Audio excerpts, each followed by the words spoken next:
Hi, I'm going to say a bit today about rumination, or really worry in terms of analysis in the imagination or the mind, and how easily that takes hold for us, and how all the problems that are arising in that space or that story that's being created in the mind, and how much we identify with those when we're engaged fully in that space, and the search there that the mind creates for peace, because all it's ever looking for is peace and security and calm, is not found where we think it is, basically. So it's quite hard to differentiate between imagination and reality, as in what's just arising now, what's here now in this space, because we are so identified with mind-made concepts. And to give more of a practical example, that might be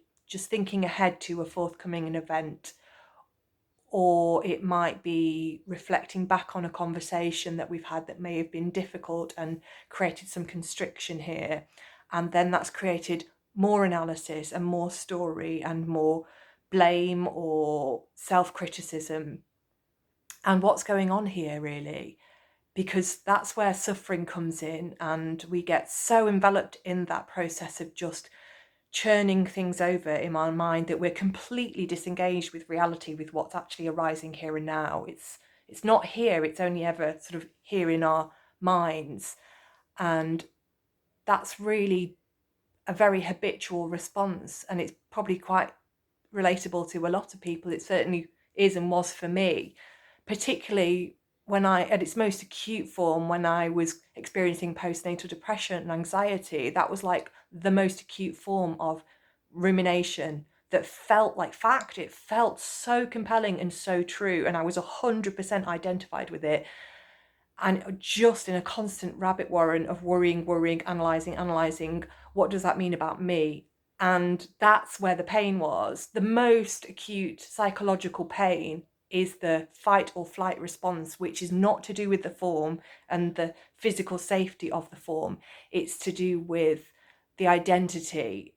And it's like this absolute desire to protect and preserve the identity that really accentuates this sense of separation between a me and others out there, which is where suffering really arises and is so compelling. And it's not to say that that's easy to differentiate, because it's really not. When you're in it, you're in it.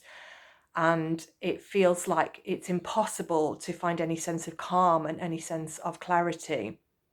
But the reason for that is because it's the mind that's going into this churning kind of habitual process, a well-meant process to try and resolve something, but it's trying to resolve something that's created in the mind within the story itself. And you can't find clarity and peace within the story itself. All you'll find is more questions, more rigid ideas of right and wrong and blame, and it takes us further and further away from the present moment. So I guess there is an invitation here, and it's not always easy to see, but when there's a habitual response to go into that fight or flight and that analytical, psychological kind of world of analysis, is to hold still.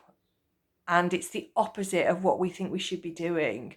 What we think we should be doing is trying to resolve, search, find answers, look in every possible avenue within the mind. And actually, that's taking us further away. So rather than trying to escape, analyze, numb, there's just an invitation to be present, an invitation to sit with discomfort and know that that discomfort can't hurt you in the way that you think it can, in the way that your mind is telling you it can. It might not be a comfortable sensation, but it's possible to get closer to those sensations with real compassionate curiosity, to get really intimate with them and get close to them. And there'll be a noticing somewhere along that line that it's not what we thought it was, that it's never like the concept, it's never the idea of how it's going to be or how it was, because that's all made in the mind. The reality of the sensations arising now is a temporary movement in the body. And when we get close to that and see it for what it is, there's a possibility to go through it and recognize that in that stillness, there is kind of a dissolving or an evaporation of the belief around the identity that held that in place.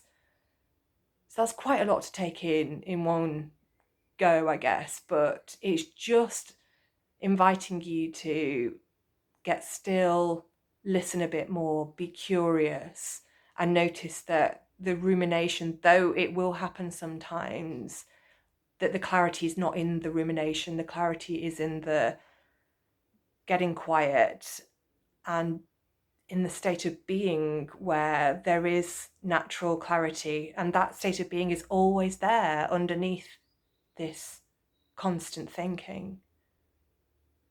I hope that helps you, and thanks very much. Bye bye.